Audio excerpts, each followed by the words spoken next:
Et rebonsoir à tous les potos, bienvenue pour cette nouvelle vidéo Mercato. Donc on sait le Paris Saint-Germain va encore recruter au milieu de terrain cet été. Et pour cela, plusieurs pistes sont évoquées ces dernières semaines, notamment la bien avancée Idrissa Gueye. Et la plus compliquée, Sergei Milinkovic-Savic. D'après une source proche du club, Paris espère recruter les deux. Donc pour le cas Gueye, nous n'avons pas grand-chose à ajouter à ce qui a été affirmé dernièrement sur ce dossier, bien engagé, sinon de confirmer l'avancée parisienne et d'ajouter que le PSG travaille en plus sur le dossier de l'international serbe.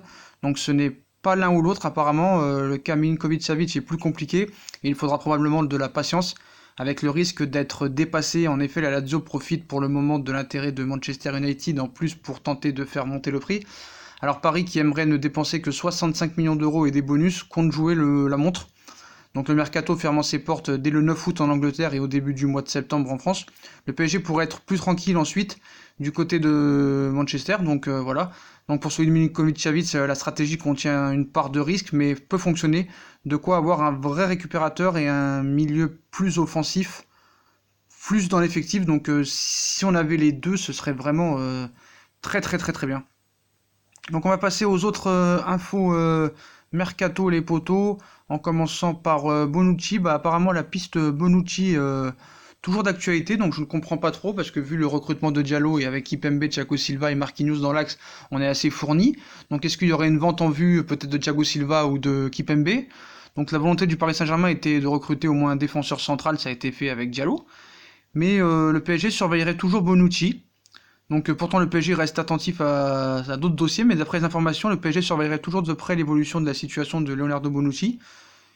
Donc voilà, donc je comprends pas vraiment, mais bon, c'est bizarre, donc à suivre cette affaire dans les prochains jours, les poteaux. Mais j'ai pas trop compris l'intérêt de ce transfert.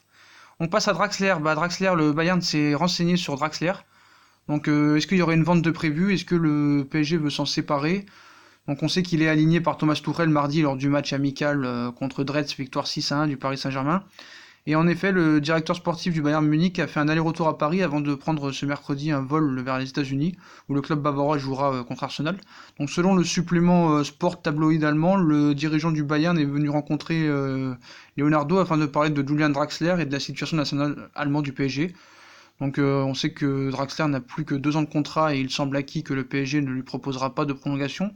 Donc le joueur allemand ayant été trop inconstant depuis qu'il a rejoint le PSG en 2017 en provenance de Schalke, bah, on pu se lire cette possible rencontre, mais l'idée de voir Draxler quitter Paris avant la fin du mercato est dans l'air, donc reste à savoir si ce sera pour le Bayern Munich, à quel prix, ou bien dans le cadre d'un échange, pourquoi pas, affaire à suivre. On passe à Nkunku qui a passé la visite médicale à Leipzig aujourd'hui, donc il a passé actuellement sa visite médicale aujourd'hui.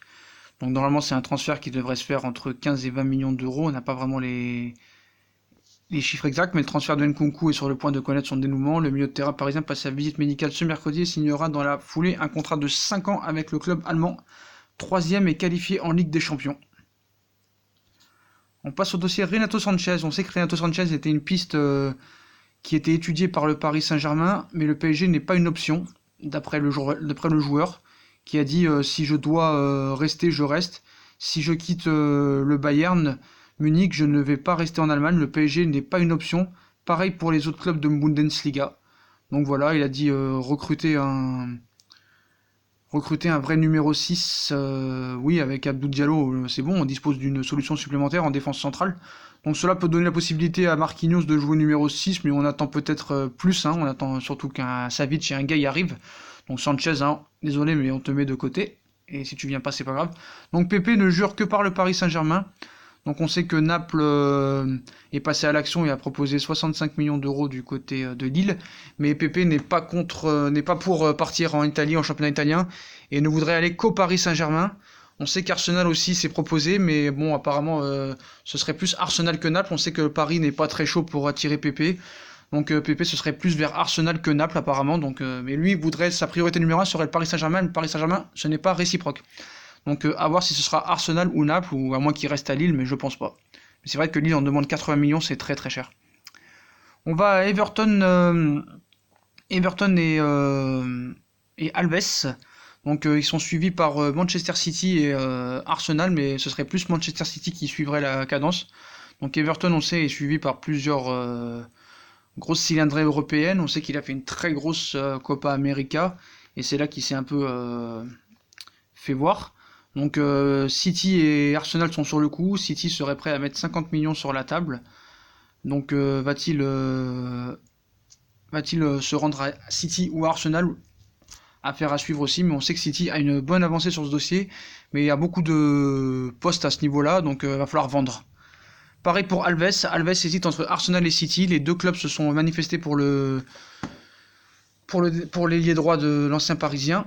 Donc on sait que Alves était en contact avec Manchester City avant de venir au Paris Saint-Germain. Donc va-t-il rejoindre son ancien entraîneur Guardiola ou va-t-il rejoindre l'ancien entraîneur du PSG, Unai Emery, à suivre dans les prochains jours. On passe à Ousmane Dembélé. Ousmane Dembélé et Leroy Sané sont les deux priorités du Bayern Munich. Donc on sait que le Bayern cherche à se renforcer après le départ de Ribéry et de Robben. Donc est-ce qu'ils vont faire un des deux ou peut-être la brochette? On sait que le Barça veut vendre Dembélé, mais Dembélé ne veut pas quitter le Barça. Donc voilà, la priorité numéro 1 reste Leroy Sané. Mais en cas d'échec de Leroy Sané dans ce dossier et l'arrivée d'Everton à Manchester City, bah, le Bayern pourrait carrément prendre la doublette, mais on sait que ce serait très très cher. On sait que Dembélé vaut au moins 100 millions d'euros et Sané entre 80 et 100 millions d'euros. Donc je pense qu'il faudra choisir entre un des deux et que City n'aura pas le choix de prendre un des deux. Le Bayern Munich, pardon. Donc on sait que le Bayern Munich n'est pas habitué à faire des grosses dépenses, donc il faudra prendre un choix. Soit Dembélé, soit Leroy Sané, mais les deux ça paraît compliqué.